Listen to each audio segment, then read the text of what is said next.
혹시 자기소개 자기소개를 하라고요? 02학번이에요. 네. 조사한댔죠?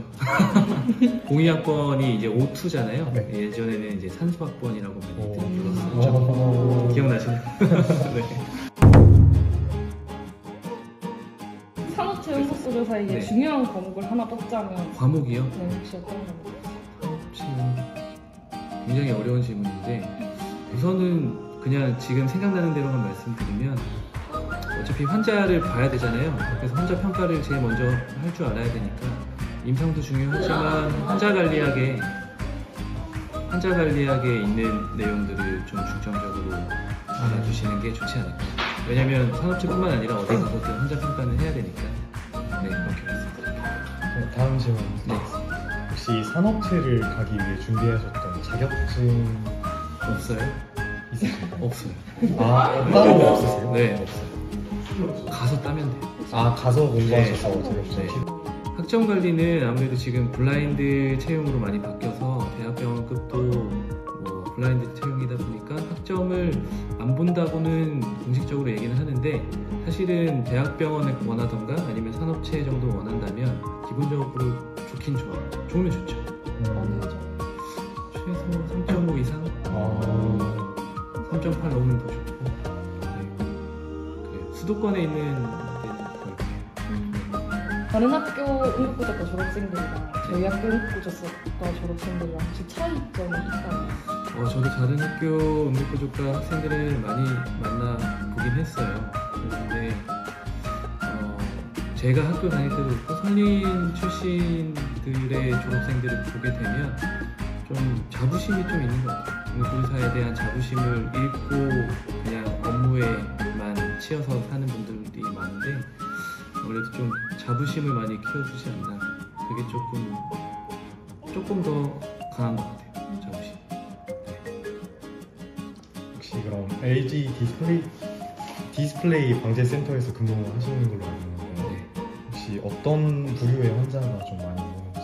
사실 이 회사에서 발생하는 환자에 대한 거는 보통 기밀 사항이 많아요. 외부적으로 알리긴 어려운데 전체적으로 완전 사고와 개인 질병으로 분류를 할 수 있는데요. 건설업 같은 경우에는 아무래도 추락 사고가 많겠죠. 떨어진 사고.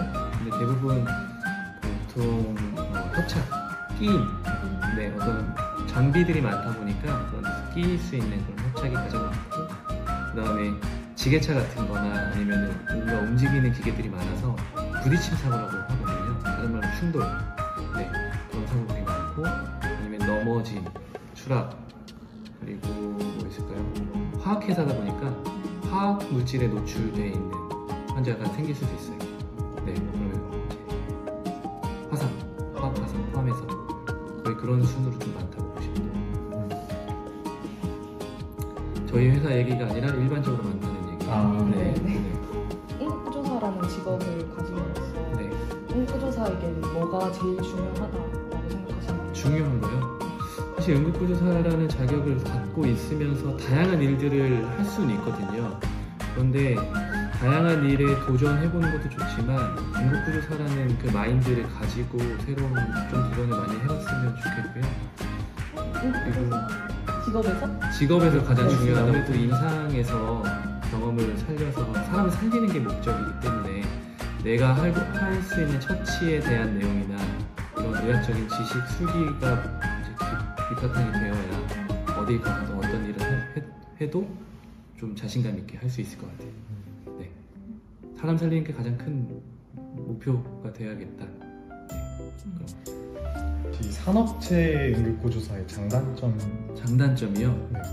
장단점이 있으면 우선은 다른 일을 많이 해볼 수 있다는 게 장점이 돼서 단점인 것 같아요. 예를 들어서 응급구조사 자부심을 많이 갖고 졸업을 해서 내가 환자를 보는 직업을 선택해서 환자만 보고 싶은데 기업에는 사실 환자가 병원처럼 계속 들어오는 게 아니다 보니까 다른 업무를 할 때가 더 많거든요. 예를 들어서 소방에 대한 업무를 할 때도 있고 안전에 대한 업무, 보건에 대한 여러 가지 다양한 분야를 할 수도 있는데 그거에 대해서 너무 안일하게 생각하고 나는 응급구조사니까 내가 환자만 볼 거야 이런 분들은 또 나가버려요. 그러면 회사 입장에서는 이 사람 응급구조사 채용해놨더니 자꾸 나가네?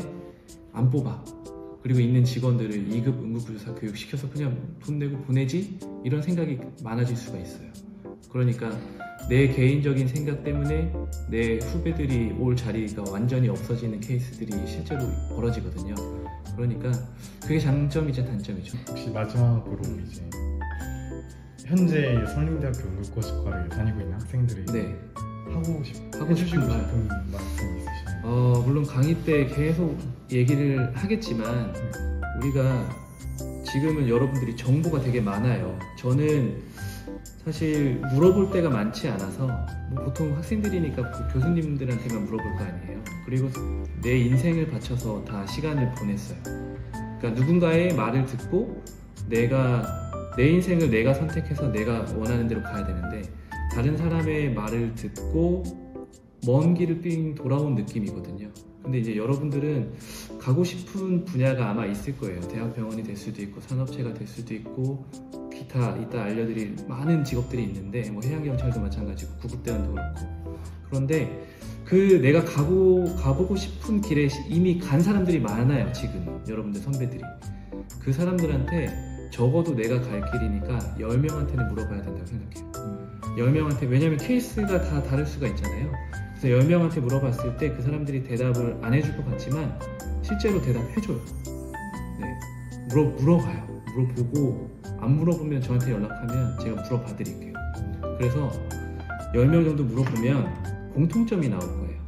그 공통점을 보고 내가 가야 될 길이 이 길이 맞구나라는 것을 간접 체험할 수 있겠죠. 네. 그래서 내가 갈 길을 내가 결정하되 이미 간 사람들한테 물어봐라. 네. 그 말씀을 꼭 드리고 싶었죠.